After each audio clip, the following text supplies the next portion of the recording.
manto da presença, uma esperança firmada unicamente no sangue de Cristo Jesus, que nos alcançou em graça há 2000 anos atrás, quando no Calvário Ele se entregou por nós. Ó Senhor, ajuda-nos nessa noite, como o Senhor tem nos ajudado durante toda a caminhada, a ouvir a Tua voz, a seguir os Teus passos, Senhor. Não nos deixa, Senhor, retroceder, nem olhar para trás, mas que mesmo diante das circunstâncias mais adversas, possamos estar firmados em Ti e olhando para Ti, nosso Senhor e Salvador bendito. O Senhor sabe cada uma das nossas necessidades antes que elas venham a existir, Senhor. É nessa confiança que nós entregamos totalmente as nossas vidas nas Suas mãos. Porque sabemos que o Senhor tem cuidado de nós infinitamente melhor do que cuidaríamos de nós mesmos. Pois sabemos que temos um coração enganoso e que não devemos confiar nele, nem nos nossos sentimentos, mas na Tua palavra, no Teu Santo Espírito, que pela fé tem nos guiado. Oramos, ó Senhor, pela amada irmã Osana. Pedimos que o Senhor esteja com ela, Senhor, como o Senhor tem estado conosco. Nos mantém, Senhor, sempre unidos em um só corpo, Senhor. Livra-nos de toda a dissensão, de todo espírito maligno de facção, Senhor. Tudo aquilo que vem para trazer oposição à propagação da Tua obra, Senhor. Ajuda-nos a superar com as armas espirituais que nos foram dadas. Dá-nos sabedoria, Senhor, para usarmos. Ajuda-nos a estar sempre vigilantes e em espírito constante de oração, para que não sejamos enganados. Principalmente, Senhor, nesses últimos dias que o Senhor nos avisou, e para aqueles que não têm prazer na verdade, o Senhor enviaria o espírito do erro. Ó Senhor, em misericórdia nós clamamos, para que nós não sejamos contados com esses que têm prazer na iniquidade, mas que o nosso prazer possa estar em Ti, Senhor.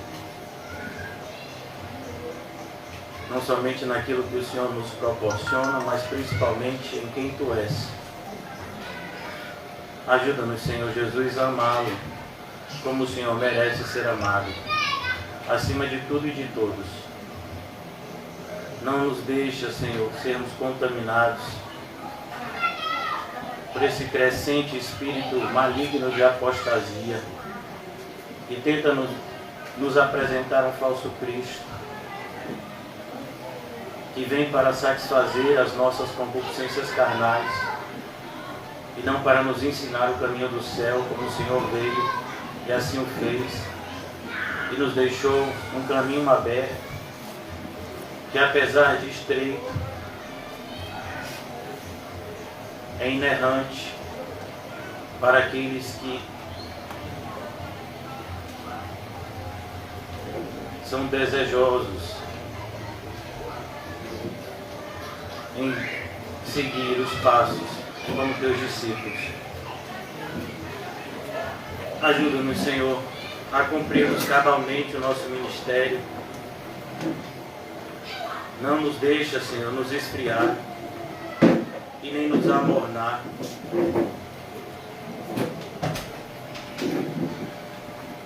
e a maldade que tem se multiplicado, Senhor, diante dos nossos olhos.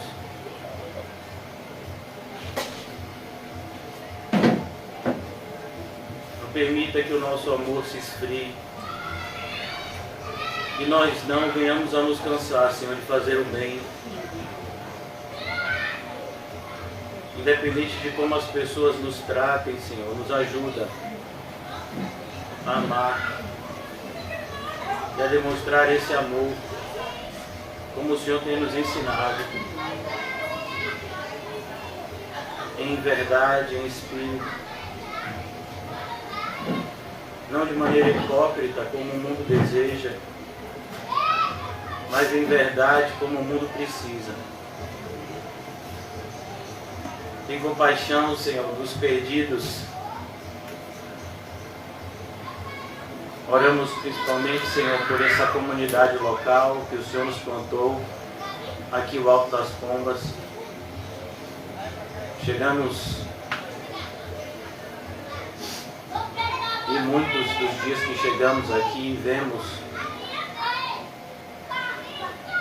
o mal se propagando nesse local, Senhor. Por meio de tudo aquilo que o Senhor, na Tua Santa Palavra, condena e diz que os que tais coisas praticam não herdarão o reino dos céus. Nós vemos essa prática de pecado aberta. Temos visto, Senhor, cada vez mais um mundo sem freios. As pessoas não sentem mais vergonha, Senhor, do pecado, mas não somente pecam, mas estimulam outros a pecarem abertamente. E a nossa geração tem vivido dias onde o certo é errado. E o errado agora é visto como certo. E temos sido, Senhor, constantemente influenciados, ameaçados a andar pelo mesmo caminho dos ímpios. Que o Senhor não permita, Senhor, que tal coisa aconteça conosco, mas que possamos exercer o nosso papel de luz do mundo e sal da terra, ainda mais quando as densas trevas se aproximam. Não nos permita, Senhor, nos acovardar, mas que o Senhor nos encha do Teu Santo Espírito, que nos concede coragem, amor, domínio próprio, para exercermos o nosso papel enquanto discípulos de Cristo, enquanto corpo de Cristo aqui na terra,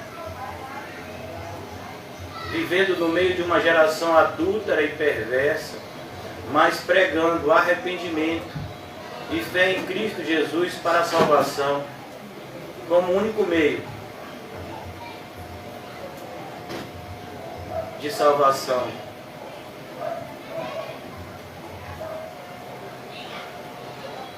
Ó Senhor, ajuda-nos a tomar conta de nós mesmos e da doutrina.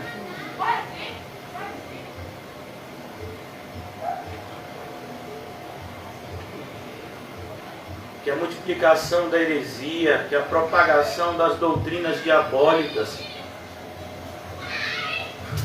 não nos engane. Ajuda-nos, Senhor Jesus, com a Tua sabedoria, para que possamos resistir aos ataques psicológicos, Senhor, que temos sofrido diariamente.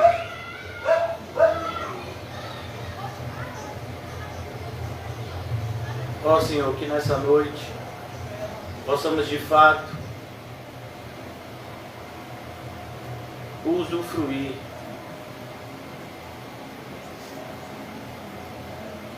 o Espírito vencedor que é dado àqueles que são teu povo, pois em Cristo Jesus somos mais do que vencedores, e a fé que vence e a vitória que vence o mundo é a nossa fé em Ti, Senhor. Que tenhamos essa fé, Senhor, de forma inabalável, mesmo diante das maiores adversidades, que tenhamos essa fé de forma inabalável, sabendo que ainda há um pouquinho de tempo o Senhor virá. Ó Senhor Jesus, a Tua presença, Senhor, é sentida nesse local. E nós te rendemos graça. Te rendemos graça, Senhor. Que nada atrapalhe, Senhor, a nossa comunhão contigo.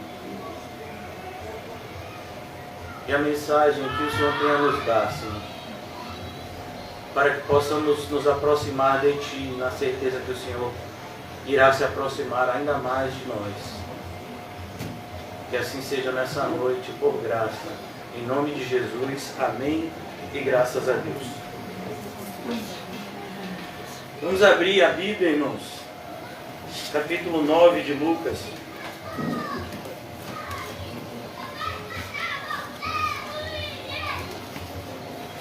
Dando continuidade à nossa exposição nesse Evangelho de Lucas, chegamos agora a essa passagem que tem um ponto central no Evangelho verdadeiro,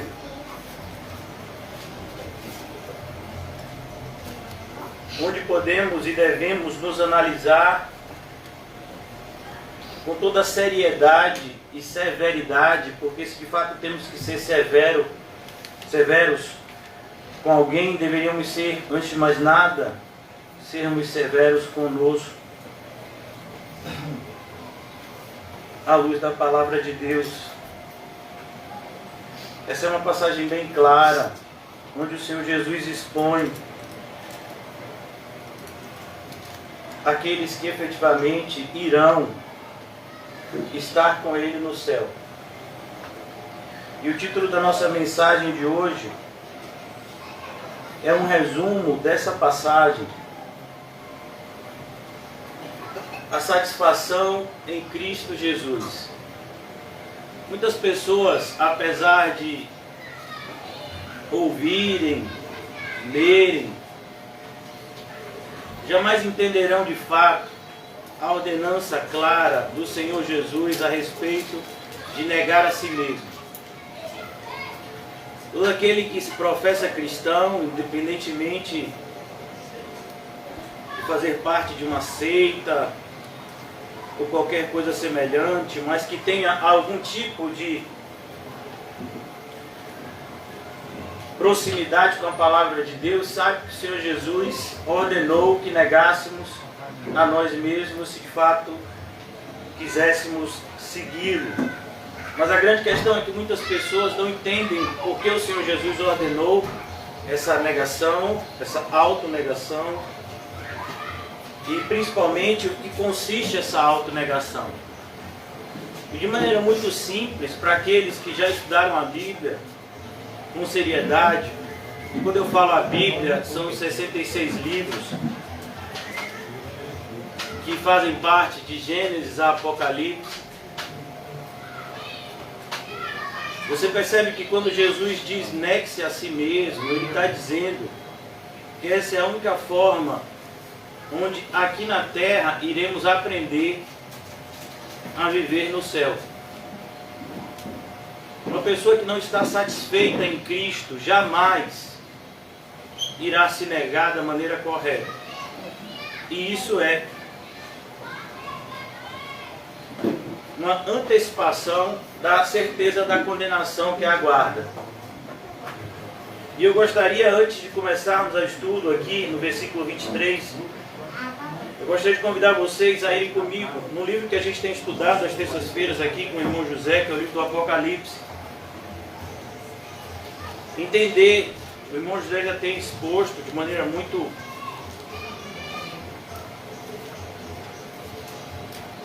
pormenorizada e espiritual esse livro. Nós somos gratos pelo Senhor usá-lo de maneira tão poderosa.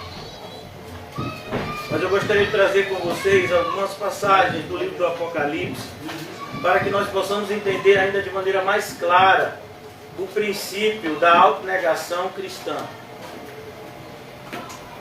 Um princípio que infelizmente a maioria de nós, e eu falo nós mesmos que estamos aqui, não somente aqueles que professam cristão, mas a maioria de nós aqui não segue como deveria. Capítulo 19 de Apocalipse, não sei como está escrito na sua Bíblia, mas na minha Bíblia tem o subtítulo: O júbilo no céu, a alegria no céu. Essa passagem aqui, nós vamos ter uma visão. O apóstolo João, ele tem uma visão da alegria que existe no céu. O livro do Apocalipse são várias visões que o apóstolo João tem enquanto ele está preso na ilha de Patmos. E aqui ele vai dizer que ele ouviu o céu. Olha que coisa, versículo 1 do capítulo 19. Depois destas coisas, que coisas, irmãos? Só para que nós possamos contextualizar.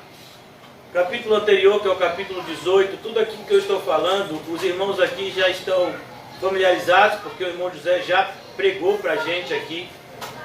O irmão José já está no capítulo 20, na exposição do livro do Apocalipse. Então, no capítulo 18, nós vemos a queda da Babilônia. E vemos que a ruína dela é completa. E a Babilônia, ela tem essa representação de todo o sistema mundano que rege a nossa sociedade. Eu falo sociedade, eu não falo somente do nosso país, Brasil, mas todo mundo é regido pelo mesmo sistema diabólico. Há uma falsa expectativa, uma ilusão que infelizmente alcança alguns, onde essa suposta subdivisão geopolítica de primeiro, segundo, terceiro mundo faz alguma diferença diante da realidade espiritual. Não faz. Muitas pessoas, dizem não, porque determinados países, principalmente no contexto da Europa, porque nesses países a taxa de criminalidade é muito baixa. Então essas pessoas criam essa expectativa de que esses países são melhores do que o nosso país. Não são. Espiritualmente, o maligno é o príncipe deste século. E isso inclui a totalidade do mundo. Talvez não seja a mesma maneira de agir, mas com certeza ele está agindo nesses países também, enganando as pessoas e fazendo com que elas se afastem de Deus, de Cristo, da mesma forma como aqui no nosso país é feito. Então aqui no capítulo 19 há uma celebração em relação à queda da grande Babilônia, em relação à queda desse sistema anti-Deus que rege o mundo e que tem crescido. E não se engane, o fato de uma pessoa se dizer evangélica, em absoluto, não significa que ela segue a Cristo. No nosso país é até assustador que o fato de alguém se dizer evangélico, a probabilidade dele não seguir a Cristo é tão grande quanto um que não se diz evangélico. Mas existem as duas testemunhas, mas existem os 144 mil. Todos esses são números simbólicos que representam o povo de Deus, todos os tempos fiéis, que independente da perseguição crescente, da oposição, se manterão fiéis ao Senhor.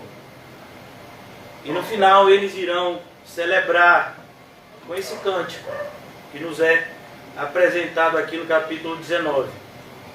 O que eu estou falando aqui, irmãos, é apenas uma introdução ao que nós iremos tratar no capítulo 9 de Lucas. Depois destas coisas, capítulo 19 de Apocalipse, depois destas coisas, ouvi do céu uma grande voz de numerosa multidão. Isso nos dá esperança. Uma numerosa multidão. Embora muitos sejam chamados, poucos sejam os escolhidos, mas o Senhor tem os seus. E quando esses se ajuntarem no céu, formarão uma grande multidão. Não tão grande quanto a multidão de condenados, que é muito maior, infelizmente, mas uma multidão no céu. Pessoas de todos os povos, línguas e nações e de todas as eras. Encontraremos pessoas de todas as eras, desde aqueles que viveram antes do dilúvio. Nós os encontraremos, aqueles que de fato foram testemunhas fiéis do Redentor. E eles diziam aleluia. Aleluia é uma expressão de graça, uma expressão de louvor, que poderia ser traduzida no português como louvem a Deus nas alturas. E por que eles louvam a Deus? Na continuação do capítulo 1, a salvação e a glória e o poder são do nosso Deus. Percebam, 3 coisas que os eleitos de Deus têm como fonte de alegria: a salvação, a glória e o poder são do nosso Deus. Independente, mais uma vez, do que nós temos visto na atualidade, essa realidade é a realidade que nós cremos. A salvação e a glória e o poder são do nosso Deus. Parece que os ímpios estão vencendo. Parece que são os maus que se dão bem. Não, mas não é assim. A salvação e a glória e o poder são do nosso Deus. Amém. É assim que nós devemos crer. É assim que de fato é externalizado a nossa satisfação em Cristo, quando enxergamos da maneira correta as circunstâncias que nos rodeiam.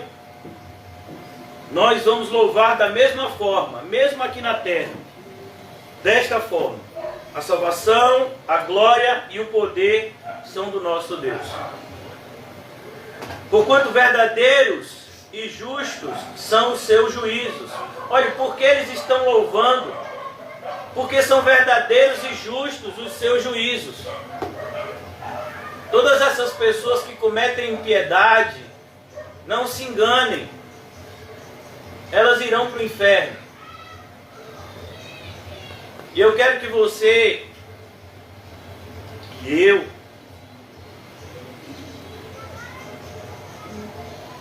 entendamos a nossa responsabilidade diante dessa afirmação aqui. Você sabia que provavelmente o seu pai, a sua mãe, os seus irmãos e irmãs, parentes, amigos, estão indo para o inferno e você não está fazendo nada por isso?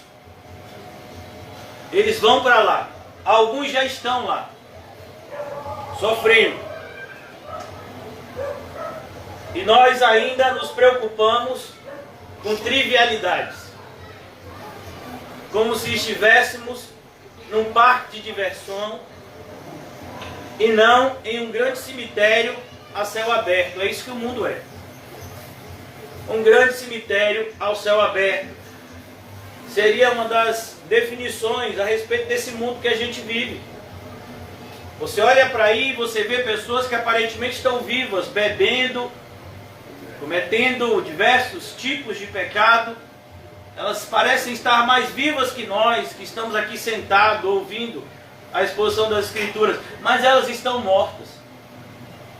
A Bíblia diz que elas estão mortas em delitos e pecados. Existem entes queridos seus e meus, que parecem viver melhor do que nós, mas estão mortos em delitos e pecados. Você sabia disso? Você enxerga o mundo dessa forma porque é dessa forma que a Bíblia apresenta o mundo. Verdadeiros e justos são os seus juízos, não se engane. O juízo de Deus irá se cumprir, irmãos. E às vezes a gente pensa no juízo de Deus em relação àquela pessoa que nos fez algum tipo de mal, mas o juízo de Deus vai se cumprir nessas pessoas que aparentemente nos ajudam. E que aparentemente a gente tem algum tipo de carinho por elas, mas se a gente não fala a verdade para elas, não é carinho que a gente sente por elas.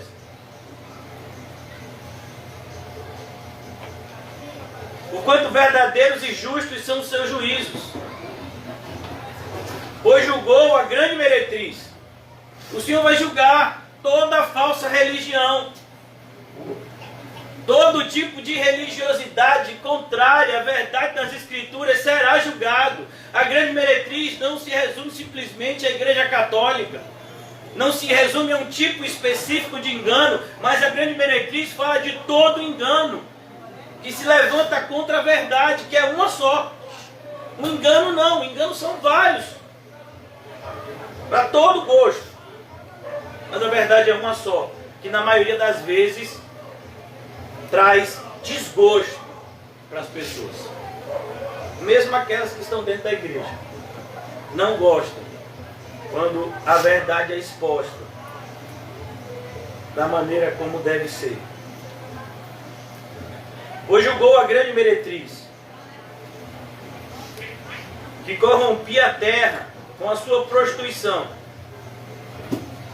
E aqui há um engano. Muitas pessoas associam a prostituição de maneira muito pequena, como se fosse apenas o ato de você vender o seu corpo. Não!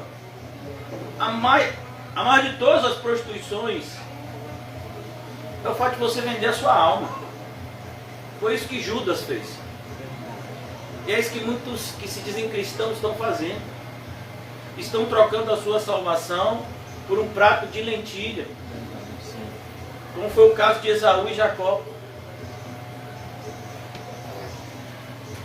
A corrupção dos nossos dias tem feito com que as pessoas se preocupem muito mais em buscar uma alegria momentânea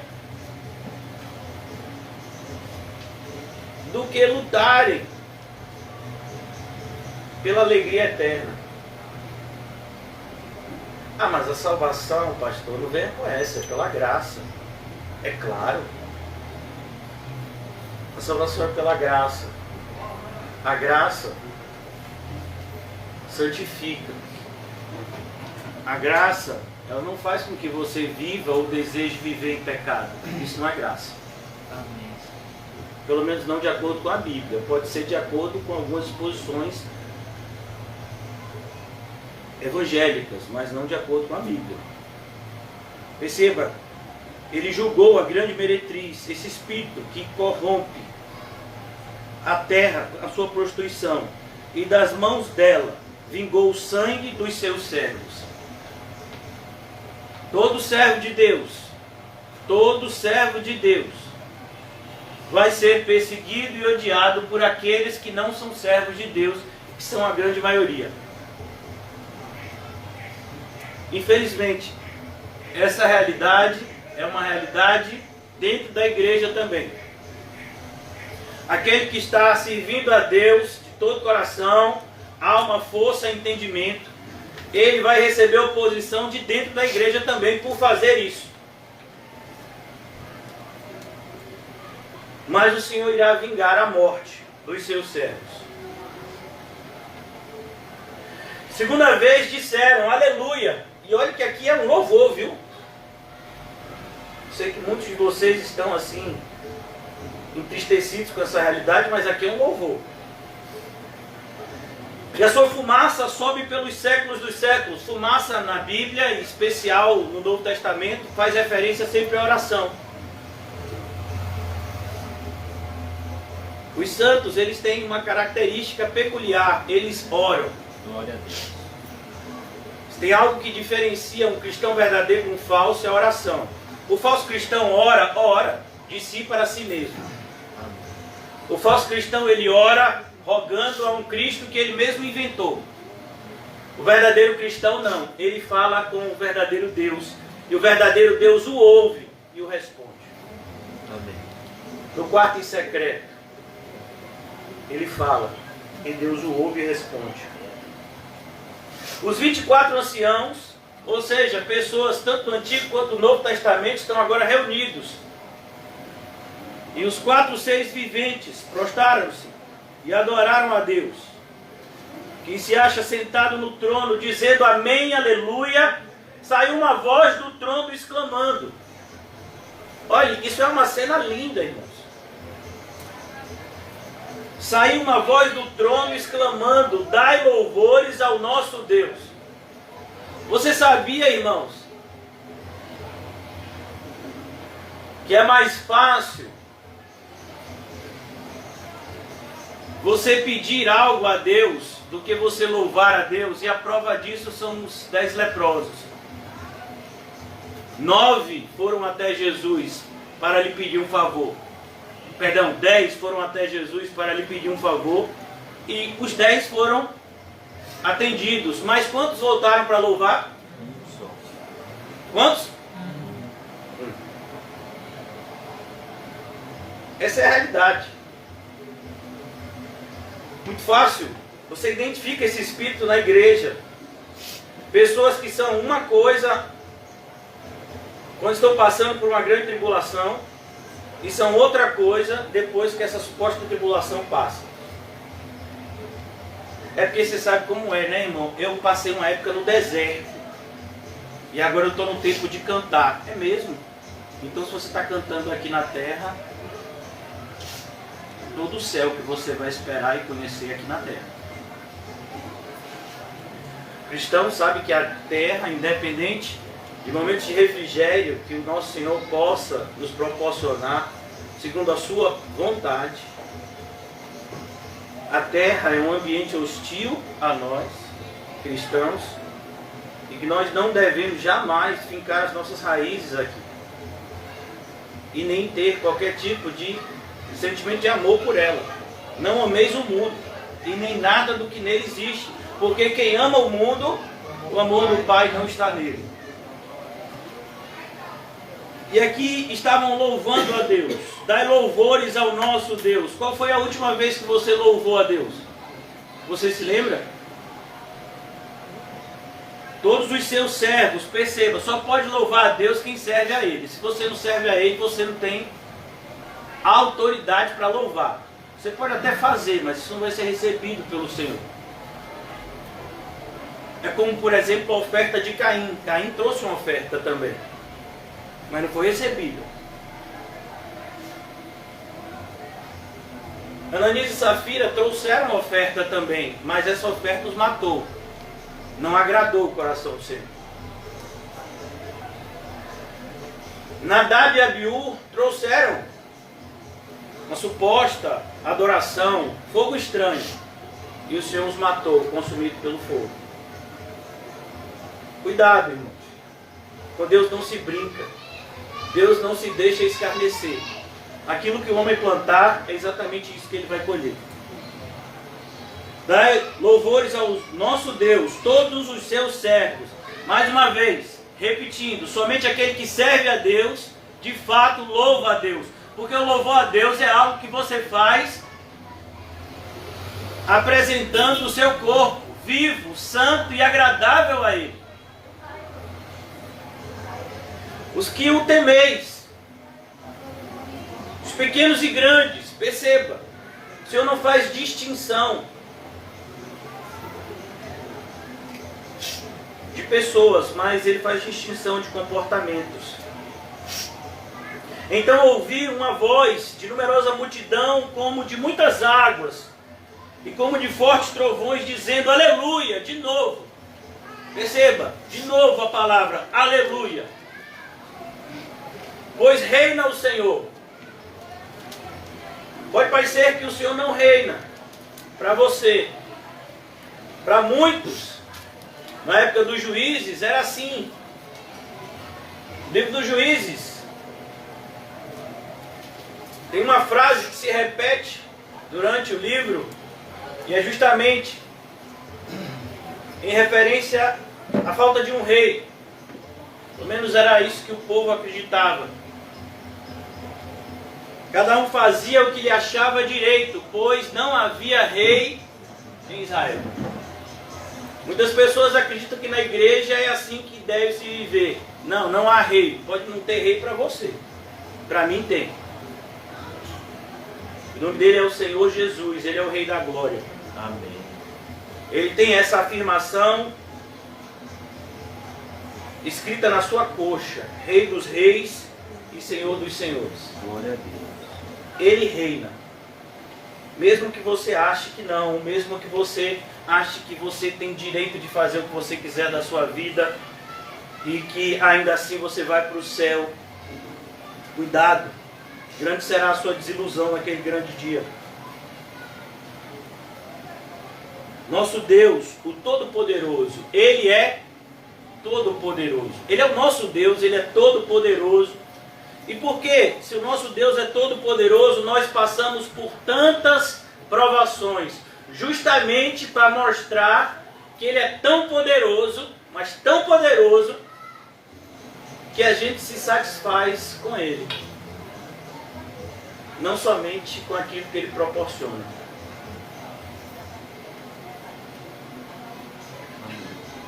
O Marte, dos primeiros séculos da igreja, na época em que os cristãos eram lançados no Coliseu e comidos por feras, ele foi preso. E ele tinha orado e Deus tinha mostrado para ele como a morte de um Marte alegra o coração do Senhor, pois demonstra ao mundo a nossa fé inabalável no nosso Salvador e a certeza de que um céu nos aguarda. E diante daquelas pessoas que estavam com ele, presas no Coliseu, esperando somente o momento de serem lançadas na arena e logo depois se abria as jaulas das feras para que elas matassem as pessoas e comessem as vivas. Mas o que é que acontecia? Às vezes tinha muita gente e os leões, eles já tinham comido o suficiente. E alguns sobreviviam para depois. Esse Marte, ele diz: olha, se algum leão não quiser me comer, eu dou na cara dele. Ele vai ter que me matar. Pois é assim que eu vou glorificar o nome do meu Salvador no dia de hoje. Essa pessoa com certeza está aqui. Louvando. Ele tem tanto poder que ele dá esse espírito de coragem para os seus servos. E essa certeza de salvação. Glória a Deus. Como disse o apóstolo Paulo na sua última carta: eu sei em quem eu tenho crido. Amém. Ele é poderoso para guardar o meu depósito até aquele grande dia. Essa é a frase de alguém que depositou toda a sua esperança, fé e amor no céu, aos pés de Cristo, e jamais se decepcionou. Amém. Versículo 7. Alegremo-nos. Alegremo-nos. O apóstolo Paulo, mesmo preso, ele escreve aos cristãos de Filipos e diz: alegrem-se. Alegrem-se no Senhor. Eu não sou prisioneiro de César. Eu sou prisioneiro de Cristo. Cristo que me colocou aqui. O Evangelho não está preso e nunca estará. Alegrem-se. Alegrem-se no Senhor. Ele repete isso na carta. Alegremos-nos, exultemos e demos a glória. Perceba, quem está ouvindo isso é uma pessoa que está em uma prisão que era conhecida como o inferno na terra. Se eu posso ser alegre, mesmo com a vida tão difícil que eu vivo, você deveria ser. Misericórdia. Capítulo 5 de Romanos diz que nós deveríamos nos alegrar nas próprias tribulações. Então você tem muita tribulação ou só eu tenho aqui? Isso deveria ser fonte de alegria e não de tristeza. Alegremos-nos e exultemos e demos-lhes glória. Olha como o Senhor é glorificado. Quando a gente se alegra nas tribulações, Ele é glorificado. Mas quando a gente faz cara de que chupou limão e não gostou, diante de qualquer adversidade, Ele não se alegra. Alegremos-nos e exultemos e demos-lhes glória, porque são chegadas as bodas do Cordeiro. Você, se é um cristão verdadeiro, você está convidado para essas bodas. Ela vai acontecer no céu. E eu creio que muitos de nós estaremos lá. Não todos, infelizmente, mas muitos estaremos lá. Glória a Deus. Cuja a esposa a si mesma já se ataviou. É a gente, a esposa é a gente. Amém. E como é que a gente se arruma para Jesus? Santifica. Vivendo uma vida santa. Glória Esse deve ser o nosso adorno. Glória a Deus. A santificação. Glória. Pois lhe foi dado de vestir de linho finíssimo. Linho finíssimo sempre fala de santidade. É isso que o Senhor pergunta. No capítulo 22 de Mateus, quando o rei passa para falar com os seus convidados, ele vai até um que não estava com a veste correta e diz: vem cá, cadê a sua roupa? Por que você está vestido desse jeito? Quem te deixou entrar? Ele está vestido desse jeito aqui. Lhe foi dado de vestir de linho finíssimo, resplandecente e puro.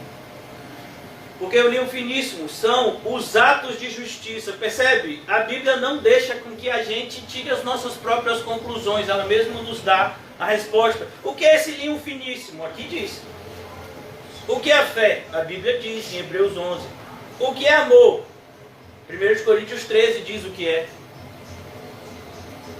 Porque o linho finíssimo são os atos de justiça dos santos. E aí? Cadê os seus atos de justiça? Cadê? Não, pastor, não é assim. Não é? E como é que está escrito que a fé sem obras é morta? Cadê os seus atos de justiça? Você vai ofertar ao Senhor quando você estiver lá diante dele.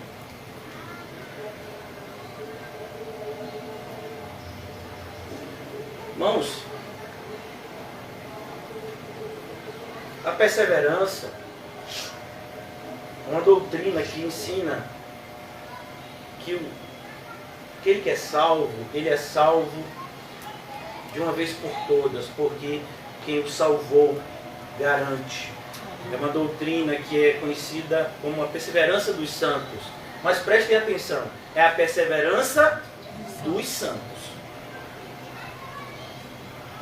Não é a obstinação dos pecadores. Muitos estão em pecado dentro da igreja, quando são exortados, se chateiam, e eles ficarão talvez na igreja até o seu último dia, e vão morrer e vão para o inferno. Não se engane.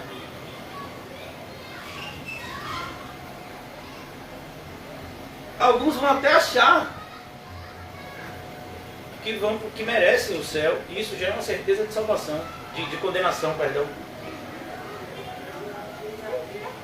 Mas a perseverança é dos santos. Se não tem santidade na sua vida, se você não tem vivido uma vida diferente, uma vida que de fato externalize que você é um discípulo de Cristo, como você acredita que o céu é para você? Ah, pastor, às vezes eu acho que o céu nem existe.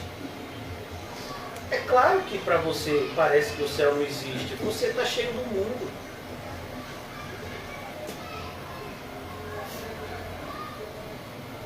Preciso que a gente se limpe, irmãos.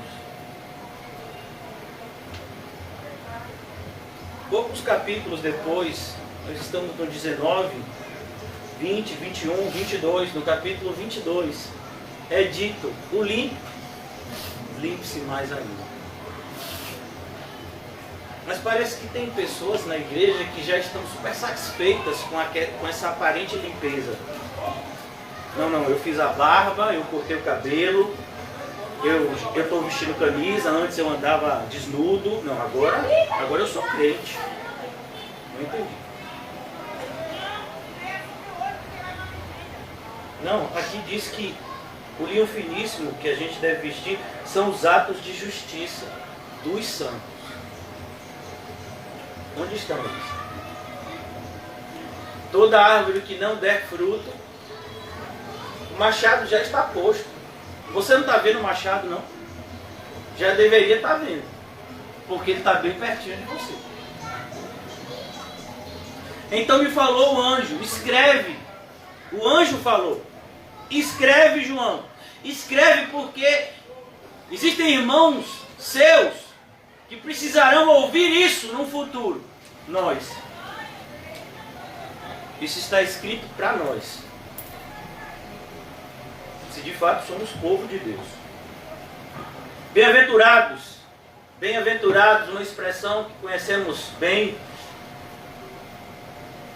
É a tradução da palavra grega makaios, que significa felizes, satisfeitos, alegres. São aqueles chamados à ceia das bodas do Cordeiro. Você deveria estar alegre por isso aqui. Isso não é a cereja do bolo, isso é o bolo com cereja em cima. Pessoas que falam, né? Jesus cura, salva e liberta. Não, não tem nada disso na Bíblia. Jesus veio salvar pecadores, dos quais nós deveríamos nos enxergar como grandes pecadores que precisam de um tão grande Salvador. E deveríamos nos colocar em uma posição de sujeição às suas ordens, voluntariamente, sabendo que o que Ele manda para nós é para o nosso próprio bem. Bem-aventurados são aqueles chamados à ceia das bodas do Cordeiro. E acrescentou, são estas as verdadeiras palavras de Deus. Por que, irmãos? Olha, outro dia eu estava conversando com um irmão, e ele disse, pastor, eu só ouvi essa expressão verdadeiro evangelho tem poucos anos. Irmão, não foi? E até então era só o evangelho. Tinha o evangélico, tinha o católico. Essa expressão verdadeiro evangelho, onde é que está isso na Bíblia? Aqui, irmãos, são estas as verdadeiras palavras de Deus. Por que precisa de uma adjetivação como essa? Essas palavras são verdadeiras. Por que precisa dizer que essas são verdadeiras? Porque existem outras que são falsas. Pessoas que se dizem de Deus, usam o nome de Cristo, mas não são. Quando Jesus diz que a gente deveria tomar cuidado, Ele não fala, olha, cuidado com o lobo. Cuidado com o lobo disfarçado de ovelha. Esse é perigoso. O lobo, a gente ainda pode correr, vendo ele de longe. Mas o lobo disfarçado de ovelha, ele chega perto demais para que a gente possa correr. E aí logo depois,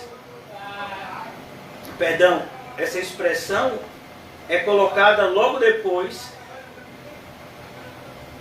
da porta estreita e da porta larga. Ou seja, quem são esses lobos disfarçados de ovelha? São aqueles que pregam um evangelho de porta larga.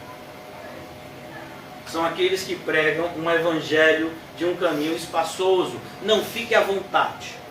Fique à vontade, fique tranquilo, faça o que você quiser. Não se preocupe com nada. Está salvo. Isso é o lobo disfarçado de ovelha. Porque aqueles que efetivamente são servos do Senhor, escolhidos para a propagação do seu evangelho, eles vão dizer, vigiai e orai sem cessar. Não é para você se sentir confortável, não, é para você se sentir desconfortável. Vigie e ore sem cessar. São estas verdadeiras palavras de Deus. Cuidado, irmãos, essas são as verdadeiras, mas existem muitas palavras que são ditas como de Deus, mas não são falsas. Eu particularmente tenho visto muitas dessas palavras sendo disseminadas pelas mídias sociais por pessoas que supostamente seriam cristãs. Versículo 10. Prostrei-me ante os seus pés para adorá-lo. A visão do anjo foi uma visão tão poderosa que ele queria adorar o anjo. O anjo disse, eu não. Ele, porém, disse, vê, não faças isso. Irmãos, hoje em dia não são nem os anjos que querem ser adorados, são os pastores. Pastores, bispos. O Papa é adorado. Não sei se você está familiarizado com as doutrinas católicas, mas as pessoas, quando veem o Papa, elas se prostram e beijam o seu anel. Agora veja, que benefício tem isso? A não ser condenar alguém por seguir um falso mestre. Ele, porém, me disse, vê, não faças isso. Eu sou conservo teu e dos teus irmãos. Os anjos, eles são conservos. A ideia de conservo significa, eles servem junto conosco. Olha que coisa primorosa. Nós deveríamos ter um serviço semelhante aos dos anjos. A mesma diligência, mesma entrega. E não se esqueça do exemplo. Você sabia que todo demônio foi um anjo? Você já sabia disso? Que a matéria-prima de um demônio é um anjo? Foram os anjos que não guardaram o seu lugar. A ideia do texto é, os anjos que não ficaram em obediência como deveriam. Deus os expulsou do céu. E caindo aqui na terra, eles são conhecidos como demônios. Seres que vivem a propagar escuridão e trevas, em oposição àquele que é luz. Assim como todo demônio foi um anjo, todo apóstata algum dia foi um cristão. Olha a necessidade de uma pregação séria do púlpito, aonde devemos ser severamente exortados diante de qualquer desvio, pois qualquer desvio, por menor que seja, é condenação. Pois não existe desvio pequeno. Você já navegou alguma vez? Se você se desviar ainda que seja um pouquinho da rota, você jamais vai chegar ao seu destino.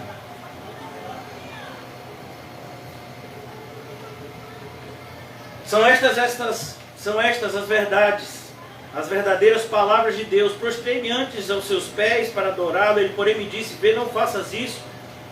Sou conservo teu e dos teus irmãos, e mantenha o testemunho de Jesus. Não, quem são os nossos irmãos?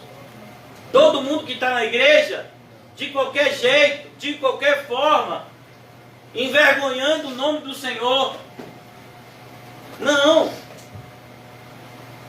São aqueles que mantêm o testemunho de Jesus. E manter o testemunho de Jesus, irmãos, é algo muito trabalhoso.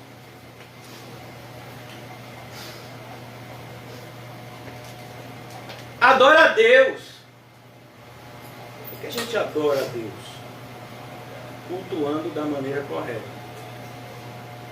É um culto racional. Não é um culto irracional e sensitivo.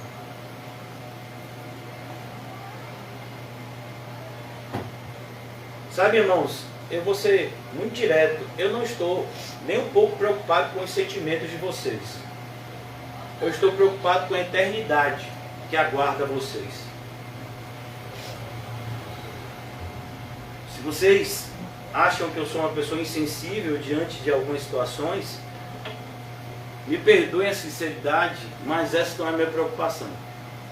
Minha preocupação é pregar de tal forma que se você não for para o céu, não foi por falta de aviso.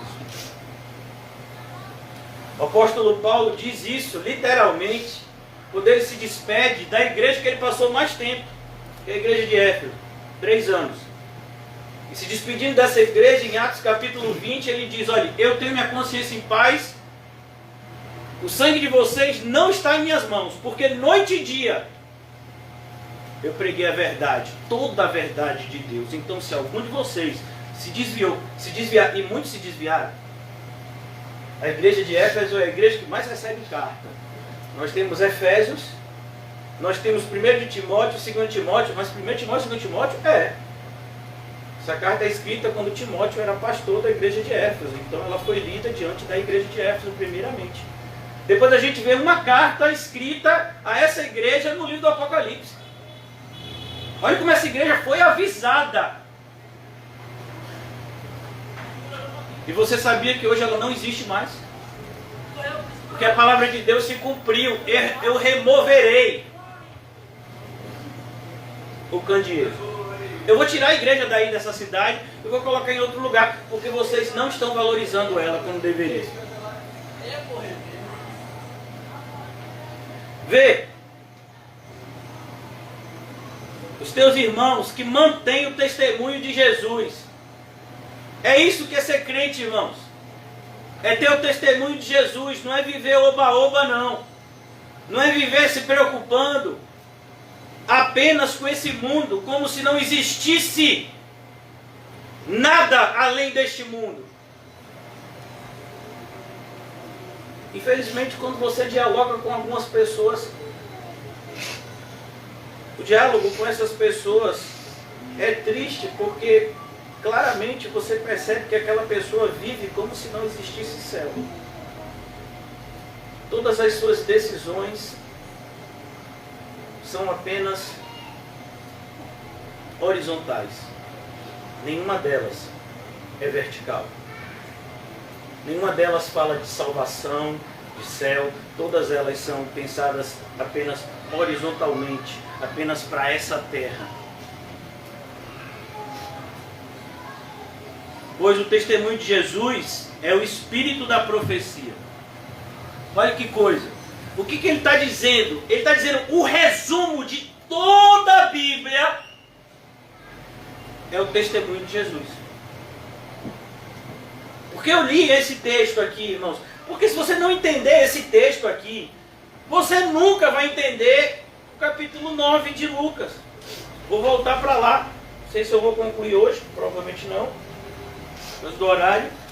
Mas, porque, embora seja um texto tão repetido, é o mesmo texto que está em Mateus 16, Marcos 8, está aqui também em Lucas capítulo 9.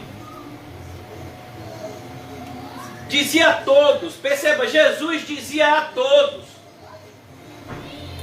velhos e novos, grandes e pequenos, todos ele avisava da mesma forma. Se alguém quer vir após mim, você não é obrigado, irmãos. Você não é obrigado a vir para a igreja.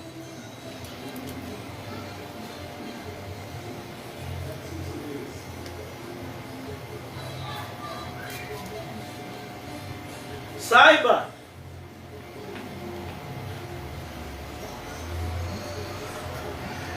que para o Senhor Jesus, a pessoa que está pecando lá fora, ela vai ser menos cobrada do que a pessoa que está pecando aqui dentro. Por isso, quando você pensar em vir para a igreja, só venha se você tiver com muita vontade de seguir a Jesus, porque senão é melhor nem vir. É melhor você vir uma vez e não vir nunca mais. Se você não quer seguir a Jesus, aqui não é o seu lugar. Você pode ir para um centro espírita, você pode ir para a igreja católica, você pode ir para as dezenas de denominações que propagam um evangelho falso, como eu já disse aqui. Mas a porta estreita e o caminho apertado é para aqueles que querem seguir a Jesus. Se você quiser, se você não quiser, não tem problema. É como, por exemplo, irmãos, o grupo do WhatsApp que a gente tem Não tem um grupo no WhatsApp? A pessoa é obrigada a ficar no grupo? A pessoa não quer ficar no grupo, o que é que ela faz? O que é que ela faz? Sai, tem a opção lá, sair do grupo. Não tem ou não tem? Ninguém é obrigado. É como você seguir a página da comunidade. O Facebook, isso não é obrigado. Você segue se você quiser.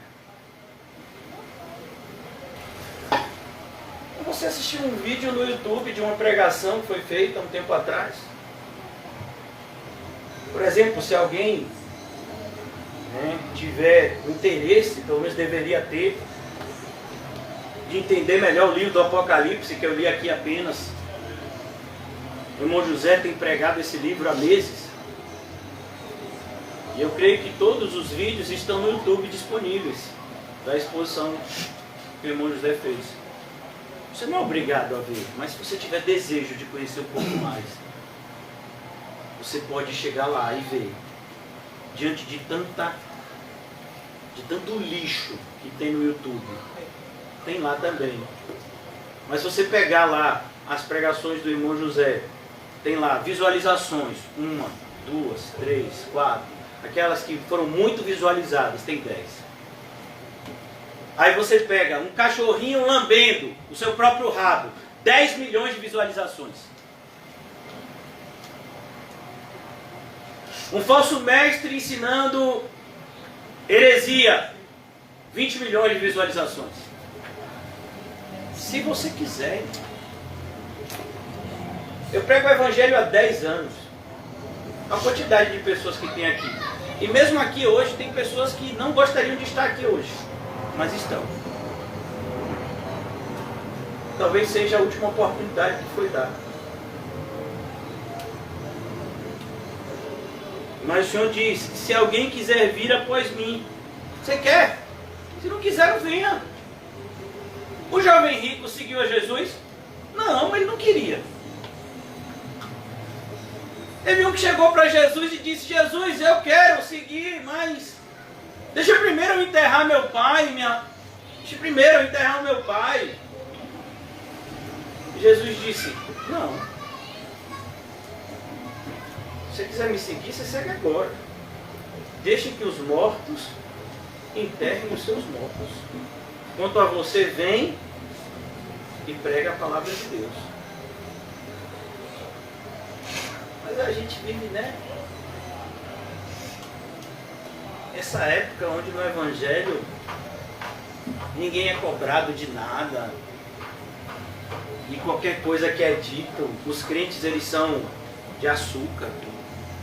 Qualquer coisa que é dita a pessoa se magoa, fica chateado com o pastor.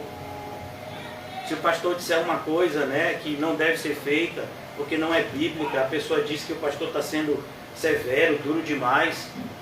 Não entendi.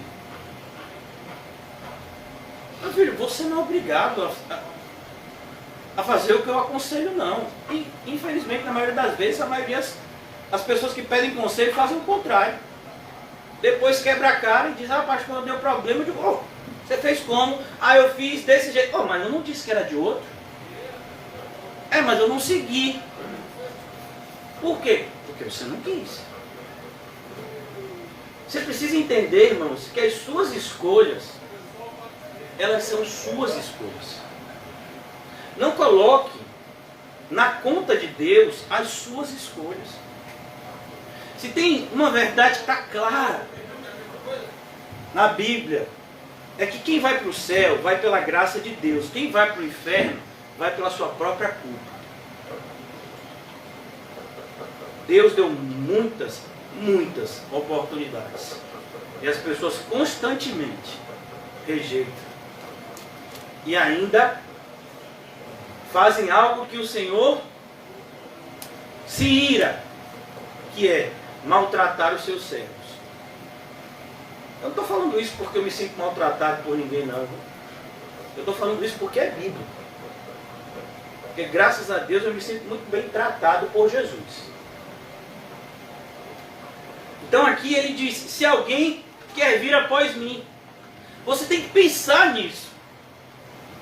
Você tem que pensar, Jesus está dizendo, não venha se você não tiver certeza que você quer seguir o caminho que eu estou trilhando. Eu tenho um caminho.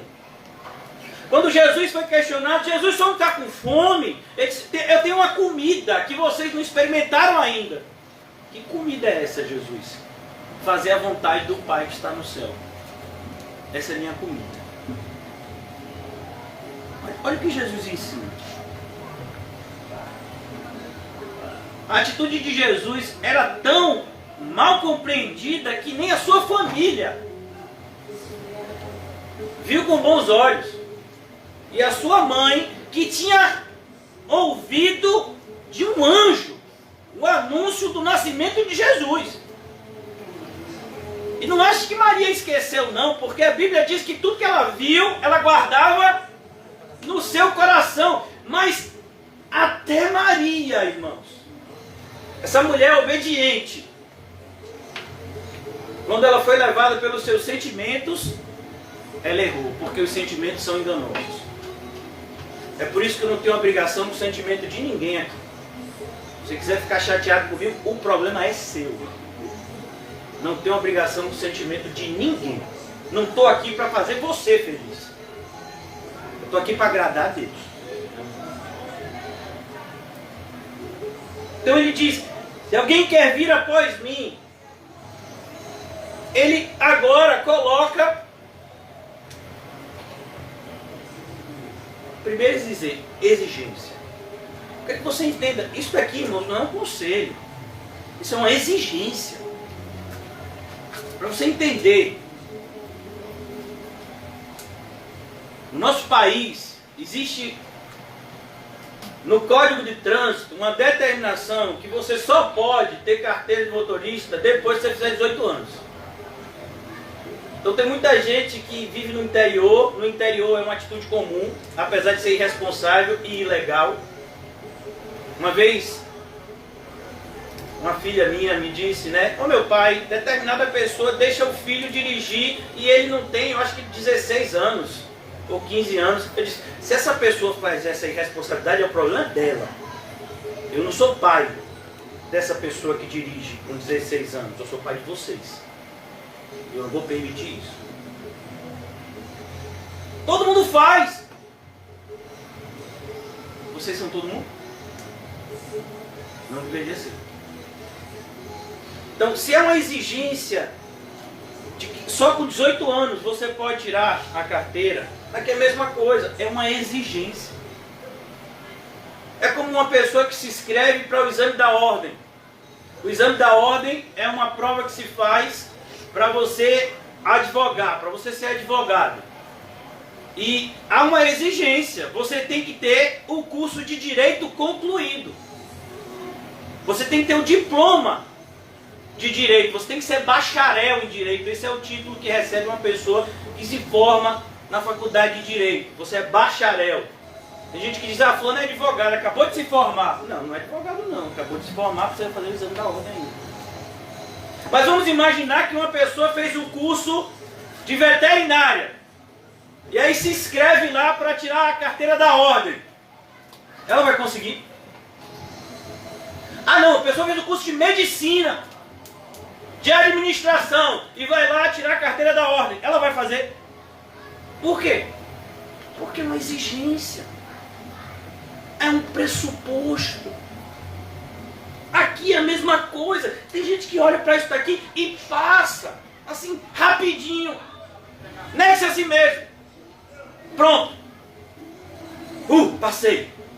Passou? Não, você foi reprovado.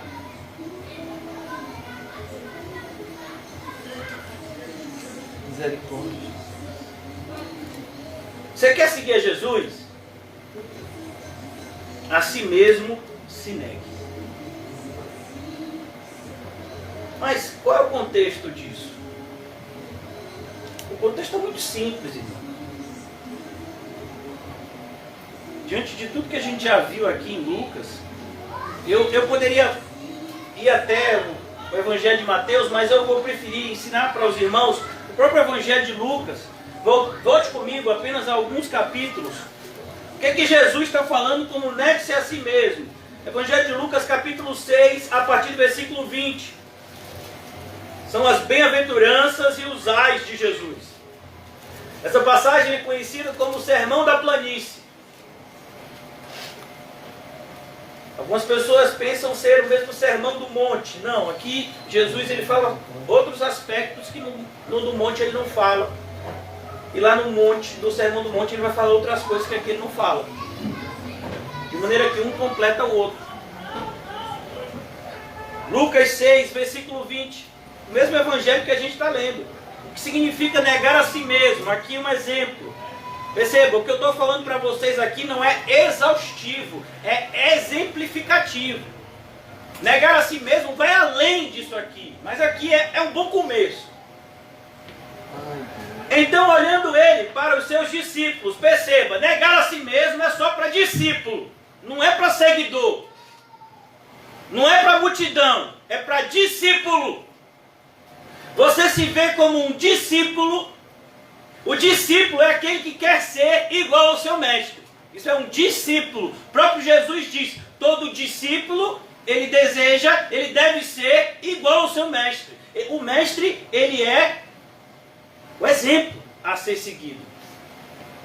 Então, ele diz aos seus discípulos, ele não diz aos pseudo-evangélicos, ele não diz para a multidão daqueles que se autodenominam cristãos, não, ele está dizendo para os seus discípulos. Bem-aventurado vós, os pobres, porque vosso é o reino de Deus. Alguém que chegou aqui hoje triste porque está passando por um período de escassez, onde está faltando alguma coisa do ponto de vista material. Você devia ver isso como uma alegria. Você sabia que na história da igreja muito mais gente se desviou no período de abundância do que no período de escassez? Você sabia disso? No período de escassez, a maioria das pessoas esquece de Deus. Perdão, de abundância. No período de escassez, não. As pessoas buscam a Deus por necessidade, às vezes. Mas quando a sua necessidade é suprida, eu preciso de Deus mais para quê? A necessidade já foi suprida.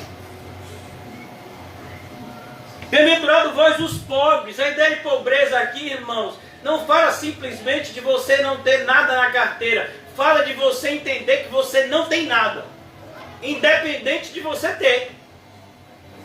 É aquela pessoa que ela pega a chave da sua casa e ela entende, essa casa não é minha, é de Deus. Essa roupa não é minha, é de Cristo. Mas não é só falar da boca para fora. É ver isso de todo o coração. E Deus sabe a diferença entre um e outro. Bem-aventurado vós, os que agora tendes fome. Se alguém passa fome, é fome mesmo, irmão. Porque sereis fartos. Muitos cristãos passam fome. Muitos cristãos abrem mão de sua refeição porque não tem tempo para comer. Porque a obra de Deus é prioridade. Você já chegou a esse nível? Não, meu filho, você vem para a igreja uma vez por semana. Você nem sabe o que está escrito aqui. É o que aconteceu que fez com que a família de Jesus fosse prendê-lo. Porque ele não tinha tempo para quê? Para comer. Ele não tinha tempo para comer. Aí a família foi lá e disse, não, aí desse jeito já é exagero. Tem alguém aqui que já passou por isso? Não ter tempo para comer. Mas não é dieta não, é por estar fazendo a obra de Deus. Está fazendo a obra de Deus. Isso é negue-se a si mesmo. Eu estou com fome, mas mais importante é fazer a obra de Deus. Vou dar um exemplo para vocês. Vocês se lembram de quando o apóstolo Paulo foi evangelizar na cidade chamada Filipos? Está no capítulo 16 de Atos, amém? O apóstolo Paulo, logo depois de expulsar o demônio de uma escrava que dava muito lucro aos seus senhores por ter um espírito de adivinhação, que hoje em dia você vê em muitas igrejas. E a Bíblia apresenta isso como algo diabólico. E as pessoas veem isso como prova de alguém ser cheio do Espírito Santo. Então, o apóstolo Paulo expulsa o demônio, essa mulher não adivinhava mais. Seus senhores foram fazer queixa às autoridades, prenderam Paulo e Silas, açoitaram eles publicamente e depois lançaram ele numa prisão. E como se não bastasse a perversidade de açoitar injustamente, ainda disseram, não quero nem que eles durmam, não quero nem que eles tenham conforto na prisão, trancado na jaula, amarra os pés e as mãos. Eles tiveram que ficar em pé, com o corpo todo sangrando, espancado. Eles reclamaram? Não, eles oraram e depois cantaram louvores, cantaram hinos. Com o corpo todo sangrando, em pé, cansado, com fome, com sede. O Senhor então envia um grande terremoto. Vocês sabem a responsabilidade de um guarda romano sobre os presos que estão debaixo da sua autoridade, seu cuidado. Se aqueles presos fugissem, o guarda seria morto. Então ele estava indo se matar quando Paulo gritou de dentro da prisão, não faça isso, todos nós estamos aqui. No mesmo instante aquele homem é regenerado. Ele diz, o que eu devo fazer para que eu seja salvo? O apóstolo Paulo diz, crê no Senhor Jesus. Será salvo tu e toda a tua casa. O apóstolo Paulo vai para a casa dele, que ficava colado à prisão. E aí você pensa, não, é normal que ele vá agora dar água para Paulo, comida, cuidar das feridas? Não. O apóstolo Paulo pregou o evangelho primeiro, sangrando, com fome, com sede. Depois que ele pregou o evangelho, o povo se converteu, foi batizado de madrugada. Pessoas que têm meses, anos de igreja, ainda estou esperando de Deus assim se eu devo me batizar ou não. Essa resposta você deve ouvir no inferno. No mesmo instante, eles foram batizados de madrugada. Aí depois, diz a Bíblia, aí trataram da ferida e deram de comer Paulo e Silas. Mas eles, por que fizeram isso? Porque a prioridade vem primeiro. A prioridade não é o corpo físico. A prioridade é a alma. Se você acredita no reino dos céus. Concluindo já, irmãos. Bem-aventurados que agora chorais. O cristão chora e como? O cristão chora. Quando ele peca e sabe que entristeceu o seu Salvador, ele chora quando as pessoas ao seu lado pecam e evidenciam que estão em condenação. Ele chora. Quando ele vê o mundo em crescente apostasia e multiplicação da maldade, ele chora. Qual foi a última vez que você chorou por isso? Ou você nunca chorou?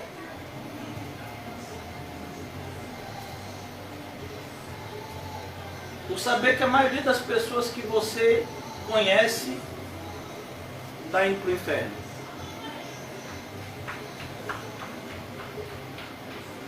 Mas o Senhor disse que esse choro é bem-aventurado. Ele só vai chorar dessa forma aqueles que efetivamente são salvos e acreditam no céu e naquele que é o Rei da Glória. Haverá um momento em que vocês irão rir na glória. Bem-aventurados sois quando os homens vos odiarem. Mas não é odiar você porque você fez algo de errado. É odiar você porque você é servo de Cristo e serve com fidelidade. É odiar você porque você guarda a palavra de Deus. De tal forma que as pessoas te chamam de radical e fanático. É dessa forma que as pessoas... Que o ódio é bem-aventurança. Não é qualquer tipo de ódio. Bem-aventurados sois quando os homens vos odiarem, quando vos expulsarem da sua companhia, quando as pessoas rejeitarem. Eu não quero mais andar com esse homem. Quero mais andar com essa pessoa. É que nada, tudo dele é Bíblia, tudo dele é Jesus, só ele que está certo. Eu não, meu filho, é a Bíblia.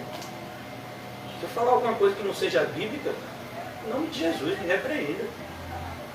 Mas o que eu estou falando é bíblico. Porque você não está levando em consideração.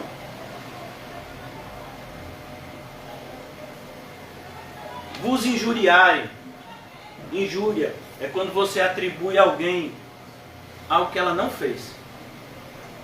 Isso é injuriar.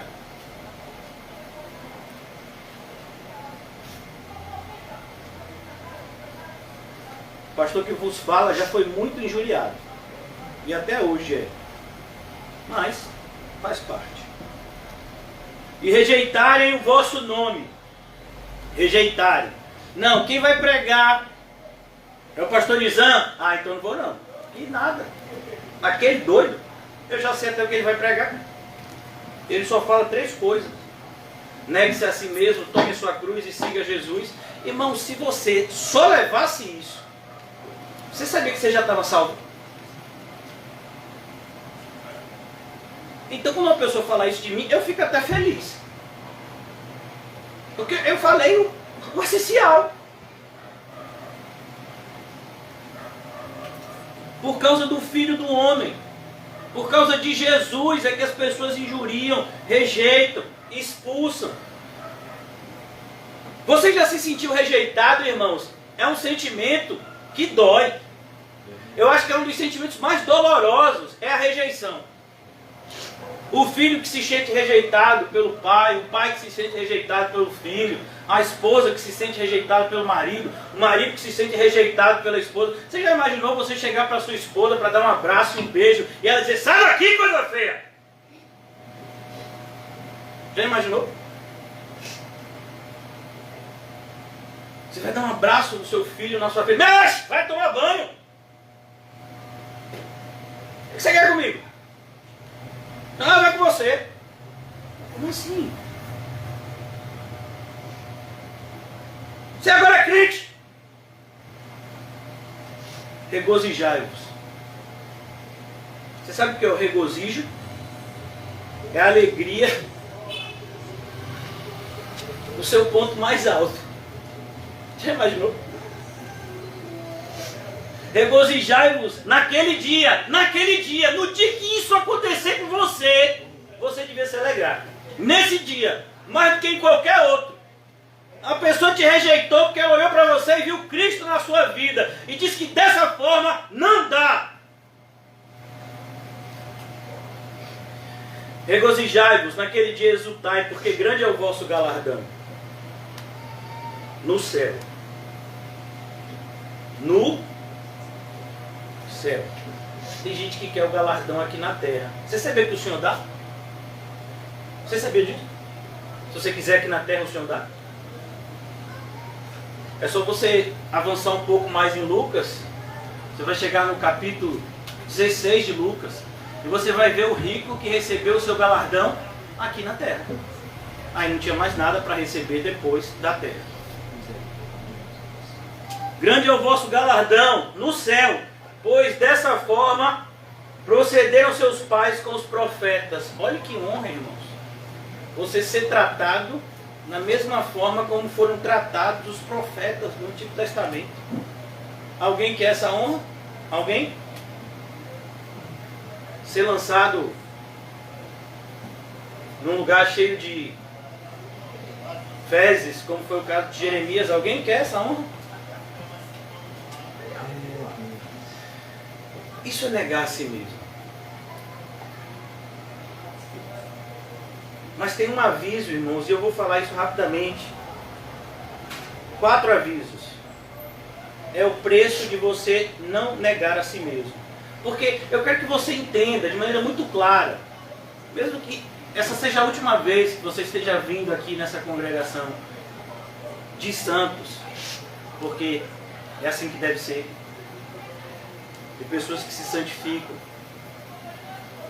Seguir o Senhor Jesus irá exigir muito de nós. Mas é importante que se diga com ousadia que não seguir a Ele custará mais ainda. É por isso que a gente prega com tanta ousadia e convicção. Porque a gente sabe que aqueles que não seguirem a Cristo, eles pagarão um preço muito alto por isso. Então Jesus diz aqui: ai de vós os ricos. E entenda, rico não é aquele que tem muito dinheiro. Rico é aquele que está satisfazendo a si mesmo. É o contrário daquele que está negando a si mesmo. Isso é o rico. Por exemplo, quando eu cheguei aqui, tem gente que às vezes ganha salário mínimo, mas toda sexta-feira tem dinheiro para tomar sua cervejinha. Eu já vi o pessoal reclamar de feijão caro, gasolina cara, mas eu nunca vi alguém reclamar da cerveja cara. Você já ouviu? Eu nunca ouvi. Eu nunca ouvi uma pessoa dizer: rapaz, eu vou parar de tomar cerveja porque está muito cara. Está um absurdo. O preço da cachaça está alto demais. Eu vou parar com isso. Você já viu alguém reclamando do preço da droga? Rapaz, não compro mais maconha. Não compro mais cocaína, crack. Não compro mais ópio. Não compro mais nada disso, que está um absurdo. Você já viu alguém? Eu nunca vi. O que eu vejo são pessoas, é o quê? A quantidade de usuários de drogas e de usuário de álcool, que também é uma droga, aumentando cada vez mais. Os bares lotados. É isso mesmo. Pô, o povo está dizendo que está sem dinheiro.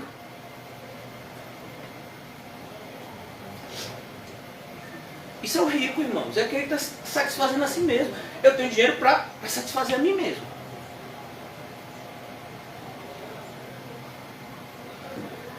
Porque tendes a vossa consolação.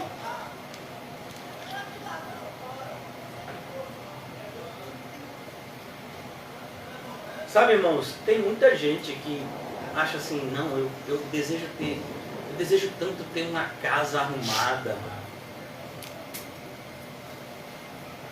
Isso não é pecado não, irmãos, mas sua alma está arrumada? A prioridade devia ser sua alma. Está arrumada? Eu quero a casa limpa.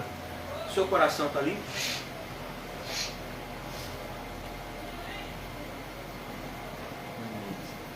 Você entra em determinados lugares de pessoas que não têm um grande poder aquisitivo, mas a casa deles é um brinco. Por quê? Porque eles têm as suas prioridades. A prioridade dessa pessoa é isso aqui. Não importa se vai dividir em 50 vezes no cartão. Você vai ficar endividado até a 5ª geração, não importa, mas eu quero o melhor para minha casa. Isso é o rico. Ele satisfaz as suas vontades. Em oposição àquele que nega. Não, o dinheiro não é meu. Não, mas está no seu bolso, mas não é meu. É do Senhor. Eu tenho que orar. Não, mas é só 10% que é do Senhor. Quem te disse? Você não morreu? E agora não é Cristo que vive? Não é não? Tem mais esse negócio não, irmão, de 10% não. É tudo de Deus agora. E você só pode usar debaixo da autorização prévia dele. De maneira que até para pagar uma conta você tem que orar. Pago mesmo, Senhor, essa daqui. O Senhor deixa. Ah, pastor, é assim, é? E é como, irmão? Quando Jesus disse: sem mim nada podeis fazer, é pagar uma conta de luz. Uma conta de água. Tem que orar antes. Ah, mas eu não oro por isso não, está pecando.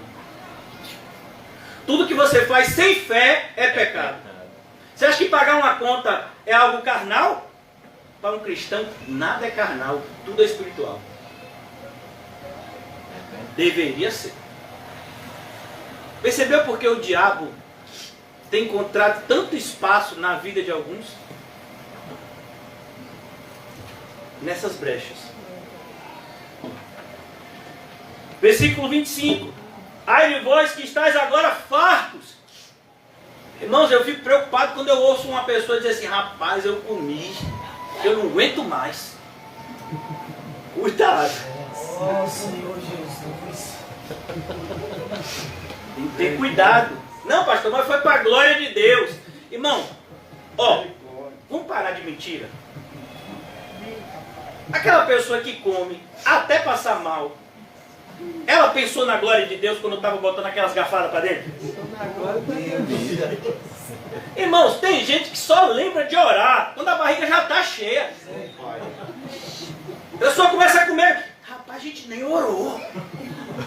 Misericórdia. Porque vireis a ter fome. Tomara que essa fome seja aqui, para dar tempo de se arrepender. Ai de vós os que agora riem. A condenação das pessoas não devia ser motivo de riso, irmão, devia ser motivo de choro. O culto vai terminar daqui a alguns minutos. Você vai voltar para casa. E mesmo aqueles que moram aqui no bairro, mesmo o irmão que dorme aqui, com o irmão Edson, o irmão Adams, que dorme aqui na igreja, eles vão estar aqui com a gente na porta, provavelmente em comunhão. E a gente vai ver um monte de gente passando. E aí você vê assim: esse está indo para o inferno, esse está indo para o inferno, esse está indo para o inferno, esse está indo para o inferno. E você vai rir disso. Se você for pegar uma condução, um coletivo, um metrô, você sabia que 90% daquele pessoal que está lá no mesmo metrô que você, no mesmo ônibus que você, tem escrito assim na testa dele 666. Tem escrito também na mão 666. Não é um chip, não é uma vacina. É o fato de pensar e agir como o mundo. Eles estão indo para o inferno. O cobrador, o motorista. E você vai rir disso. Adolescentes indo para o inferno. Ah, não, mas é adolescente. Mas não já tem idade para pecar? Tem idade para ser cobrado do pecado também. E você vai rir disso.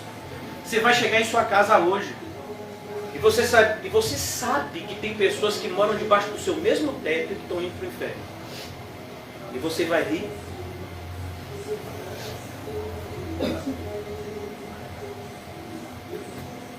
E depois o insensível sou eu.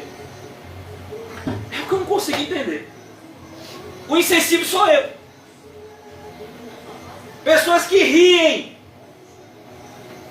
diante de uma pessoa que está na sua frente, com todas as marcas de alguém que vai morar no inferno, e você está lá rindo de trivialidades. E sou eu que sou insensível por pregar a verdade dessa forma. Sou eu que sou insensível. Eu não consigo entender.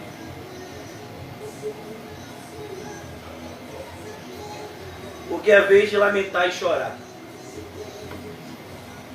Versículo 26. Ai de vós quando todos vos louvarem. Ó, seria tão fácil para mim, irmãos, pregar de uma forma que vocês se agradassem de mim. Era só escolher textos bíblicos que eu sei que um monte de gente gosta de ouvir. Tem um monte de texto bíblico que a gente só de ler já... Oh, aleluia! É mesmo. Mas a Bíblia não é só feita desses textos. Esses têm os falsos mestres para pregar. Mas esse que eu estou pregando para você, poucos vão pregar. Só quem de fato estiver preocupado com a eternidade é que vai dizer isso aqui. Hoje em dia, você ser evangélico é sinônimo de louvor, de você ser louvado. Os evangélicos têm ocupado, né, cada vez mais espaço na alta sociedade. Os altos cargos políticos. Evangélico virou uma forma até de curral eleitoral.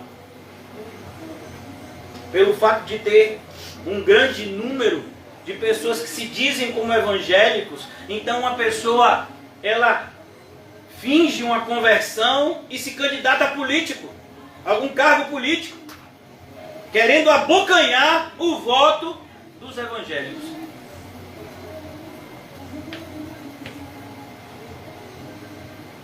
E aí todo mundo louva. E tem gente que ainda fala assim, mas por que falar de tal e tal pessoa? Porque era para estar batendo palma? De pessoas que se dizem evangélicas e têm envergonhado o evangelho? E têm sido instrumentos do mal, desviando a muitos.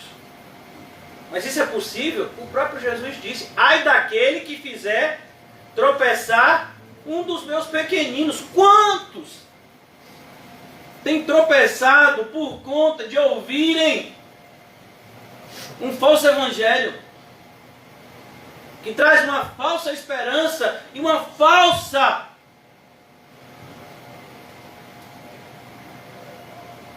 experiência de salvação, uma falsa experiência de salvação. Ah, eu aceitei a Jesus. Você aceitou a Jesus? Que bom. A pergunta é, será que ele vai aceitar você? Ah, mas a Bíblia diz, nenhum daquele que vem a mim eu lançarei fora. Claro.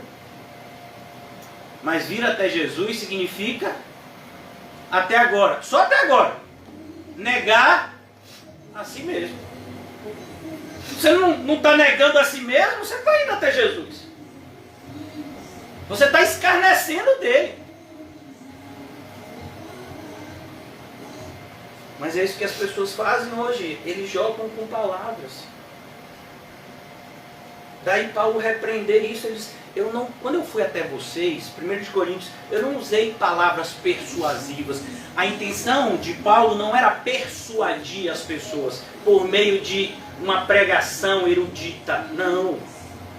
O apóstolo Paulo queria mostrar a eles a Cristo e este crucificado, para que eles pudessem se arrepender e, crendo em Cristo verdadeiramente, serem salvos.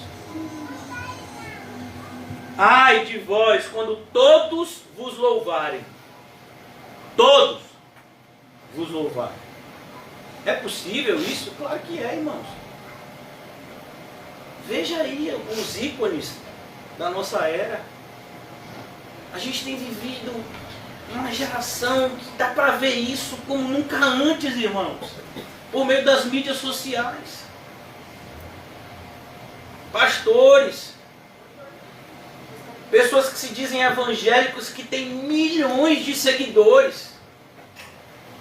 No Facebook, no Instagram, no Twitter, todas essas mídias sociais. Milhões de seguidores. E essas pessoas postam coisas assim que são absurdas. E as pessoas louvam. Tá vendo? Eu gosto de fulano de tal. Olha como ele prega de uma forma que a gente sai assim tão alegre, diferente. Porque assim, quando eu saio de uma pregação pastorizando, eu me sinto pesado. Mas quando eu ouço determinadas pregações, eu me sinto tão leve. É mesmo.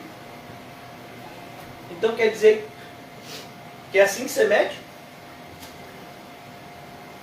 Então, meu filho, vamos morar na Lua.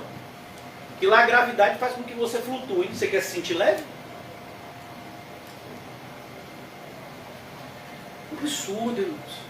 Um absurdo. A gente tem vivido uma geração em que o negue-se a si mesmo, ele não somente não é ensinado, como é combatido. E eu quero concluir aqui, já vou até fechar a Bíblia. Então, quando a gente diz negue-se a si mesmo, as pessoas ainda ficam com raiva. Ainda se levantam com inúmeras objeções. Mas que absurdo, como assim? Por que isso? Por que aquilo? Por que tão duro? Por que tão desse jeito? Por que para tudo tem que fazer isso? Para tudo tem que fazer aquilo? E não sei o quê? E isso? E é... Não é que isso é assim mesmo. Por exemplo, irmãos, de maneira muito direta, se não lhe custou nada estar aqui hoje, agora, você está perdendo seu tempo.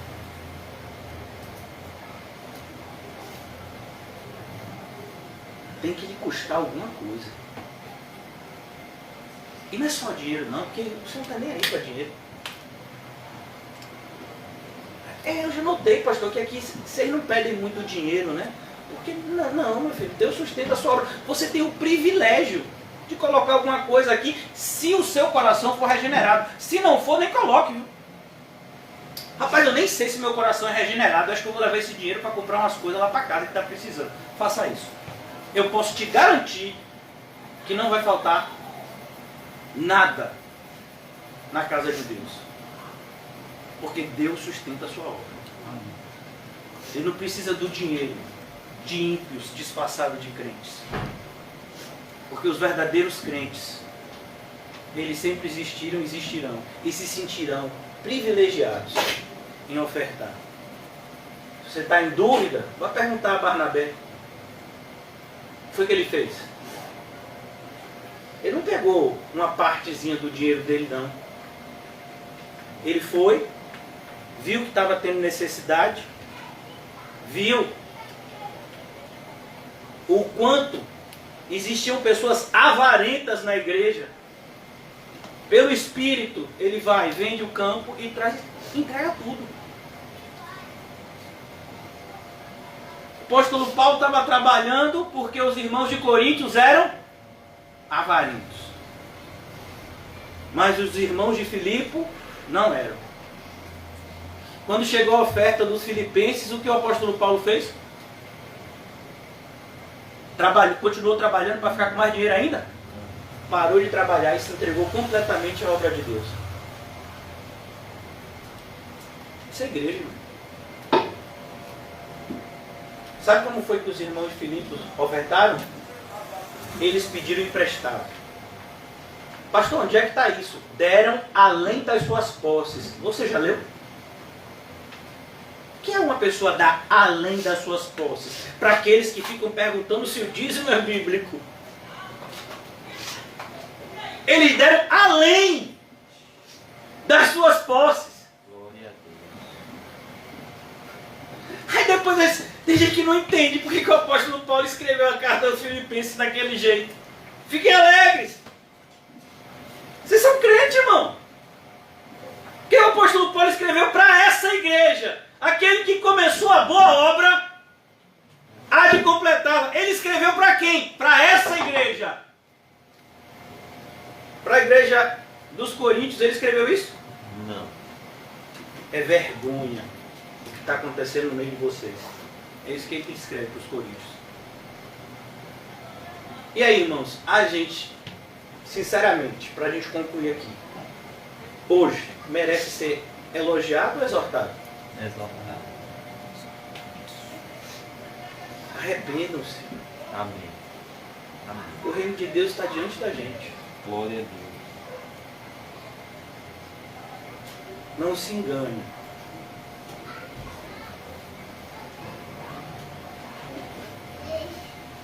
Eu só vou ler aqui para concluir o meu raciocínio.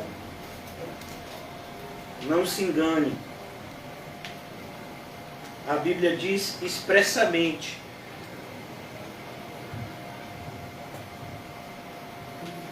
não se engane. Fora ficam os cães. Quem são os cães? Aqueles que se opõem veementemente, violentamente, quando a verdade é pregada. Eles vão ficar de fora. Os feiticeiros. Aqueles que criam uma espécie de feitiçaria e de misticismo e acreditam nisso. E chamam isso do Evangelho. Esses vão ficar fora. Os impuros. Os que vivem uma vida imoral. Os assassinos. Os assassinos, irmãos, não é somente aquele que mata, mas é aquele que deseja o mal ao próximo também. Os idólatras, aqueles que criaram o seu próprio Deus ou o seu próprio Cristo, segundo a sua conveniência. E todo aquele que ama e pratica a mentira, não se engane, vai ficar do lado de fora. O céu não é para todo mundo. O céu é para os eleitos. E se os eleitos têm uma marca indelével, uma marca que não pode ser jamais apagada, é que eles são santos. Que o Senhor nos ajude. Ó Senhor, que diante das tuas verdades, que deve ser a nossa única fonte de verdade, possamos analisar a nossa vida. Eu oro, Senhor, para que nessa noite, a começar de mim, possamos nos examinar a nós mesmos. Se de fato temos seguido esse primeiro passo daqueles que se aproximam de Ti, que é a autonegação. A si mesmo se negue. Ó Senhor Jesus, será que temos feito isso, Senhor? Nos ajuda a enxergar a verdade nas nossas vidas. Muitas vezes é tão fácil nos enganar a nós mesmos. Por isso não nos deixa, Senhor, enganados. Mas que os nossos olhos estejam abertos para que possamos enxergar o que está dentro de nós. E então possamos nos arrepender e de seguir corretamente, Senhor. Nos despede em paz nessa noite, da única forma que possamos, que de fato teremos paz, que é por meio de uma reconciliação com o Pai, através do Filho. Que saiamos daqui, Senhor, reconciliados contigo. Não nos deixa, Senhor, viver uma vida separados de Ti por meio do pecado, mas que venhamos a nos separar do pecado para estarmos vivendo cada vez mais próximo de Ti. Que assim seja, Senhor Jesus. Bendito seja o Teu nome, Senhor Jesus, agora e para sempre. Amém, amém, amém. Amém. Saúdem-se com um cumprimento santo. E não se esqueça, examine-se a si mesmo. Amém.